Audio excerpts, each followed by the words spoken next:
Assalamualaikum warahmatullahi wabarakatuh. Ini dari kelompok 2. Di sini kami akan mempresentasikan tugas kelompok ini dari mata kuliah Tata Kelola Sumber Manusia Pemerintahan. Tugas kami adalah penerapan prinsip New Public Service dalam mall pelayanan publik di Kota Bekasi. Presentasikan tugas kelompok kami, izinkan saya memperkenalkan anggota kelompok kami. Yang pertama ada Regita Aulia Agustiani, kedua ada Cynthia Herna Octaviani, dan ketiga ada saya sendiri Timothy Juandi. Untuk mempersingkat waktu, langsung masuk saja ke pemaparan. Kita latar belakang dalam kehidupan politik, buruknya pelayanan publik selama ini menjadi salah satu variabel penting yang mendorong munculnya krisis kepercayaan masyarakat kepada pemerintah. Krisis kepercayaan tersebut teraktualisasi dalam bentuk protes dan demonstrasi yang cenderung tidak sehat. Hal itu menunjukkan kefrustasian publik terhadap pemerintahnya. Bahkan dari sisi pola penegakannya, pelayanan publik di Indonesia masih memiliki berbagai kelemahan, di antara lain kurang responsif, kurang informatif, kurang aksesibel, kurang koordinasi, birokrasi, kurang mau mendengar keluhan saran aspirasi masyarakat, dan inefisiensi. Semua itu perbaikan pelayanan publik mutlak diperlukan agar image seluruh masyarakat agar ini dapat diperbaiki. Karena dengan perbaikan kualitas pelayanan publik yang semakin baik dapat mempengaruhi kepuasan masyarakat, sehingga kepercayaan masyarakat terhadap pemerintah dapat dibangun. Ada 3 pandangan yang termasuk dalam membedah administrasi publik, yaitu Old Public Administration, New Public Management, dan New Public Service. Padahal New Public Service lebih menempatkan masyarakat sebagai objek utama dalam pemerintahan yang demokrasi, sehingga warga negara atau masyarakat dipandang sebagai bagian dari pemerintah dalam sistem pelayanan publik. Dan melalui New Public Service, ciri pelayanan publik yang humanistik adalah bahwa pelayanan publik harus mempunyai keinginan untuk melayani masyarakat. Maka ini akan menumbuhkan suatu komitmen yang tinggi pada pegawai bahwa melayani masyarakat adalah bentuk kewajiban yang utama pada pegawai institusi publik. Salah satu contoh kebijakan pemerintah dalam mengimplementasi New Public Service adalah dengan membentuk mall pelayanan publik. Definisi dalam mall pelayanan publik menurut Permenpan NRB nomor 23 tahun 2017 adalah tempat berlangsungnya kegiatan atau aktivitas penyebaran pelayanan publik atas barang, jasa, ataupun pelayanan administrasi yang merupakan perluasan fungsi pelayanan terpadu baik pusat maupun daerah, serta pelayanan BUMN atau BUMD dan swasta dalam rangka menyediakan pelayanan yang cepat, mudah, dijangkau, aman, dan aman.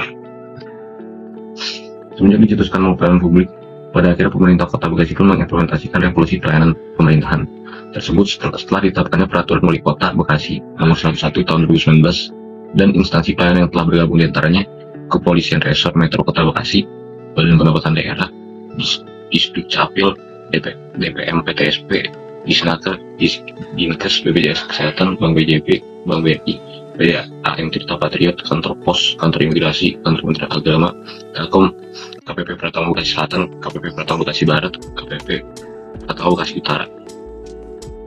Tujuan dari mall pelayanan publik menurut Peraturan Wali Kota Bekasi Nomor 11 Tahun 2019 Pasal 2 Ayat 2 yaitu diantaranya untuk mengintegrasikan berbagai layanan baik instansi pusat dan instansi dalam satu lokasi gedung yang sama, meningkatkan kualitas pelayanan perizinan dengan pelayanan lebih cepat, mudah terjangkau, transparan, dan akuntabel, serta bebas dari pungutan liar. Keberadaan mall pelayanan publik menjadi harapan bagi masyarakat di Kota Bekasi yang dikenal sebagai kota metropolitan dengan luas wilayah 240,49 km persegi dan didominasi oleh penduduk perkotaan atau urban population yang hampir 90,93% penduduknya bekerja, ya, sehingga tidak memiliki waktu untuk mengurus urusan administrasi jika masih berbelit-belit. Banyak pungutan liar, layanan yang lambat, dan tidak akuntabel para birokrat. Dan demikian berdasarkan beberapa masalah yang terjadi, peneliti mengidentifikasi beberapa masalah yang menjadi pokok masalah pada perusahaan ini adalah bagaimana penerapan prinsip-prinsip public service di mall pelayanan publik di Kota Bekasi. Metode penelitian. Yang pertama itu jenis penelitiannya. Jenis penelitian yang dipilih dalam penelitian ini adalah jenis penelitian dengan pendekatan kualitatif. Kedua, objek penelitian. Objek yang dijadikan sumber dalam penelitian ini adalah mall pelayanan publik di Kota Bekasi. Selanjutnya ada pengumpulan data. Adapun teknik pengumpulan data yang peneliti gunakan dalam penelitian ini studi pustaka atau literatur melalui penelitian sebelumnya juga diambil dari beberapa referensi pendukung. Yang terakhir, teknik analisis data. Teknik analisis data yang digunakan secara sistematis dalam penelitian ini terdiri dari A. Reduksi data, B. Penyajian data, C. Kesimpulan. Materi selanjutnya akan dibawakan oleh Regita. Kemudian saya akan melanjutkan pembahasan mengenai prinsip New Public Service dalam mall pelayanan publik di Kota Bekasi. Prinsip yang pertama yaitu melayani warga negara bukan sebagai customer. Dalam prinsip ini, New Public Service memandang citizen dengan hak dan kewajibannya dalam suatu kehidupan sosial yang luas. Dengan demikian, aparatur negara tidak hanya responsif terhadap warga negara sebagai customer, tetapi juga pusat perhatiannya adalah untuk memenuhi hak-hak warga negara sebagai warga negara publik. Kemudian, prinsip yang kedua yaitu memprioritaskan kepentingan publik. Dalam situasi ini, pemerintah memenuhi tanggung jawabnya dengan mengedepankan persatuan dan memupuk rasa kebersamaan demi kepentingan umum dengan tujuan mencari solusi yang memuaskan keinginan masyarakat dan menumbuhkan kepentingan bersama yang menempatkan tanggung jawab yang sama pada warga negara dan pejabat pemerintah. Kemudian yang ketiga yaitu berpikir strategis, bertindak demokratis. Salah satu prinsip pemikiran strategis adalah tindakan demokratis yang melihat kebijakan dan program sebagai sarana untuk memenuhi kebutuhan tuntutan publik asalkan diatur melalui upaya kelompok dan kolaboratif. Kemudian prinsip yang keempat yaitu kewarganegaraan lebih berharga daripada kewirausahaan, di mana prinsip ini memandang bahwa bagaimana pemerintah berinteraksi dengan masyarakat dan perannya dalam mengontrol di masa lalu dan melakukan tugas pengaturan, menawarkan layanan, menetapkan undang-undang, dan lain sebagainya. Kemudian yang kelima yaitu prinsip melayani ketimbang mengarahkan. Dalam situasi ini, birokrat didesak untuk menjalankan kepemimpinan berdasarkan nilai-nilai bersama dalam mendukung warga negara dengan menyelesaikan konflik kepentingan, bukan hanya mendominasi atau mengarahkan masyarakat untuk mencapai tujuan yang baru saja ditetapkan. Kemudian yang keenam yaitu manusia dihargai bukan produktivitasnya saja. Jika organisasi publik dijalankan melalui proses kerjasama dan kepemimpinan kolaboratif berdasarkan penghargaan terhadap semua individu, maka organisasi publik dan jaringannya dianggap efektif dalam jangka panjang. Lalu yang ketujuh yaitu akuntabilitas diketahui bukan hal sederhana. Dalam lingkungan ini, birokrat sebagai aparatur publik harus mengutamakan ketaatan pada hukum, norma, etika politik, standar profesi, dan kepentingan warga negara di samping kepentingan pasar. Kemudian, pembahasan selanjutnya saya akan membahas mengenai dimensi pengukuran keberhasilan NPS pada mall pelayanan publik di Kota Bekasi. Dimensi yang pertama yaitu tangible. Pada penyedia jasa pelayanan publik di mall pelayanan publik Kota Bekasi, dalam meningkatkan pelayanannya senantiasa memfasilitasi kebutuhan publik baik sarana dan prasarana. Dan di mall pelayanan publik Kota Bekasi sendiri sudah cukup memadai dari adanya ruang tunggu, kemudian AC, kemudian ada alat cetak SIM, meja pusat informasi, adanya stand konsultasi, kemudian komputer, printer, dan juga di MPP Kota Bekasi menyediakan layanan untuk penyandang disabilitas dengan diadakannya jalur khusus, petugas, dan pelayanan khusus difabel. Dan hal tersebut sudah membuktikan bahwa pelayanan di Kota Bekasi atau mall pelayanan publik Kota Bekasi sudah cukup memadai. Kemudian dimensi yang kedua yaitu ada reliability. Reliability ini merupakan salah satu konsep dalam NPS yaitu dengan ketepatan waktu demi menciptakan pelayanan publik yang efektif. Dan di mall pelayanan publik Kota Bekasi sendiri, pelayanannya pun sudah membuktikan keefektifannya dengan dalam proses pelayanannya itu mereka melakukan pendaftaran terlebih dahulu di website MPP Kota Bekasi. Kemudian setelah melakukan pendaftaran, secara otomatis pengguna layanan sudah diberikan jaminan nomor antrian dan waktu pelayanan dari waktu kedatangan sampai dengan pelayanan semua dilakukan. Dan pelayanan di MPP Kota Bekasi semakin efektif dan efisien itu karena proses pengurusan berkas-berkasnya dapat ditunggu dalam waktu sekitar 1-2 jam, sehingga dapat disimpulkan bahwa tidak akan ada penumpukan masyarakat dalam mengurus berkas-berkas penting mereka. Kemudian, dimensi yang ketiga yaitu ada responsiveness. Dalam pelayanan publik di Kota Bekasi, adapun untuk sumber daya manusianya sudah cukup berakuntabel dalam memberi pelayanan. Terlihat dari setiap instansi menjalankan perannya sesuai dengan aturan yang telah diberikan, dan kinerja lain yang dapat dilihat yaitu adanya petugas operator di setiap instansi, petugas pusat informasi, petugas layanan konsultasi, dan adanya satpam. Kemudian, dimensi yang keempat yaitu ada competence. Selain mendorong pelayanan publik berbasis elektronik, maka yang terpenting yaitu cara mengaplikasikan atau keterampilan aparatur dalam mengaplikasikannya. Keterampilan khusus dalam penguasaan IT tentu sangat dibutuhkan untuk mendukung pelaksanaan dan terciptanya pelayanan berbasis elektronik. Dan di mall pelayanan publik Kota Bekasi sendiri, aparaturnya sudah cukup baik dalam menjalankan dan menggunakan segala hal yang berbasis elektronik. Hal tersebut membuktikan bahwa pegawai pelayanan sudah diberikan pelatihan terkait service excellence tentang bagaimana melayani dengan baik yang dilaksanakan minimal 1 tahun sekali ataupun pengalaman bagi pegawai yang sebelum terjun ke tingkat pelayanan seperti pelayanan berada di mall pelayanan publik. Untuk pembahasan selanjutnya akan dilanjutkan oleh Cynthia. Selanjutnya adalah kortesi, sikap atau perilaku ramah, bersahabat, tanggap terhadap keinginan pelanggan, serta mau melakukan kontak atau hubungan pribadi.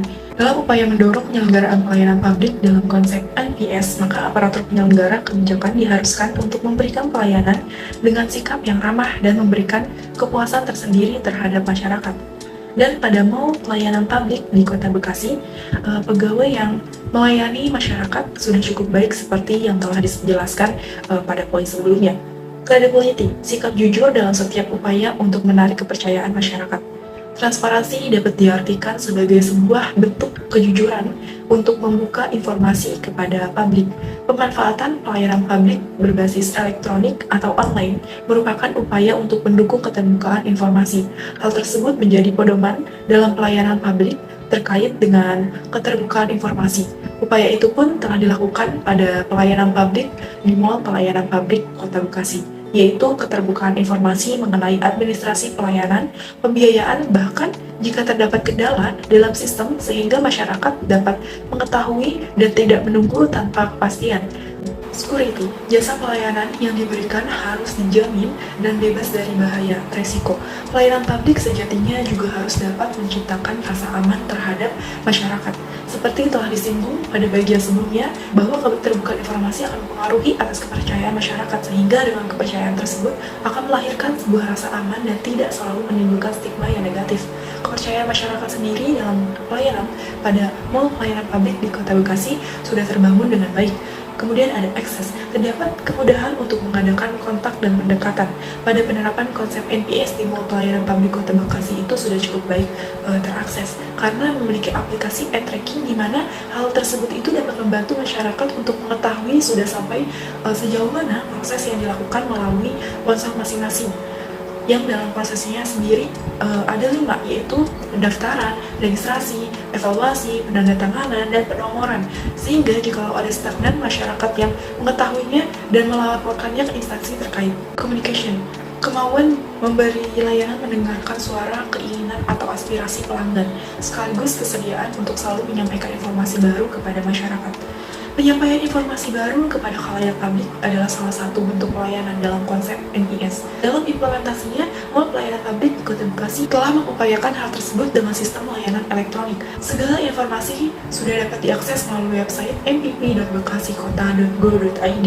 Selain itu juga ketersediaan layanan chat offline dan juga pengaduan dan saran dalam website merupakan upaya atau wujud nyata yang diterapkan oleh Mall Pelayanan Publik Kota Bekasi dalam penerapan konsep NPS itu sendiri, sehingga semakin memudahkan komunikasinya dengan masyarakat. Selanjutnya, understanding the customer, melakukan segala usaha untuk mengetahui kebutuhan pelanggan. Sesuai perkembangan teknologi, informasi, dan komunikasi, pelayanan publik berbasis elektronik merupakan langkah untuk memenuhi kebutuhan publik dengan mudah. Perpaduan konsep NPS dengan pelayanan berbasis elektronik merupakan langkah yang diambil oleh Mall Pelayanan Publik Kota Bekasi untuk memberikan layanan dalam memenuhi kebutuhan pelanggan atau masyarakat. Meskipun sudah diupayakan secara maksimal, tetapi harus terus ada upaya untuk menuju ke arah yang lebih baik demi terwujudnya pelayanan yang prima. Kemudian, mengenai inovasi yang kelompok kami sarankan terkait topik kali ini, yaitu yang pertama, mengefektifkan pelayanan publik menggunakan mobil pelayanan publik keliling atau mopuling. Sistemnya itu dengan mengadakan mopuling dalam 1 minggu sekali agar pelayanan itu semakin merata dan masyarakat itu lebih mudah menjangkau pelayanan tanpa ada alasan terlambat lagi. Kemudian melaksanakan program pelatihan One Day Be Better atau ODBB untuk pegawai, tujuannya agar bisa lebih tertanam jiwa berakhlak yang merupakan akronim dari berorientasi pelayanan, akuntabel, kompeten, harmonis, loyal, adaptif, dan kolaboratif. Tujuannya agar semakin sadar akan pentingnya pelayanan yang baik bagi masyarakat dan juga menghindarkan ancaman patologi birokrasi. Kesimpulannya, perspektif pelayanan publik diawali dengan legitimasi warga negara dan kapasitasnya dalam pemerintahan demokratis untuk kepentingan warga negara dan tidak hanya untuk kepentingannya sendiri, tetapi dilihat dari nilai, kepercayaan, dan kepedulian terhadap orang lain. Jadi kedudukan warga negara ini sebagai pemilik pemerintah dan pemerintahan, sehingga saling bekerja sama untuk mencapai tujuan bersama. Keberhasilan penerapan konsep standar dan kualitas pelayanan publik minimal memerlukan dimensi yang mampu mempertimbangkan realitas dalam mengelola sektor-sektor publik yang lebih partisipatif, transparan, dan akuntabel. Dengan dimensi pengukuran keberhasilan dan prinsip penerapan NPS dapat menjadi acuan apakah mall pelayanan publik di Kota Bekasi sudah baik atau belum. Ternyata, dilihat dari dimensi pengukuran keberhasilan penerapan NPS dalam mall pelayanan publik di Bekasi itu sudah berjalan dengan baik, seperti pada penyediaan jasa pelayanan publik di mall pelayanan publik Kota Bekasi. Dalam meningkatkan pelayanannya, senantiasa memfasilitasi kebutuhan publik. Bahkan, sarana dan prasarana di dalam mall pelayanan publik pun sudah cukup memadai dan sudah berusaha memberikan yang terbaik bagi pengguna layanan. Hal tersebut menjadi bukti bahwa sudah sangat siapnya mall pelayanan publik Kota Bekasi sebagai pusat pelayanan bagi masyarakat.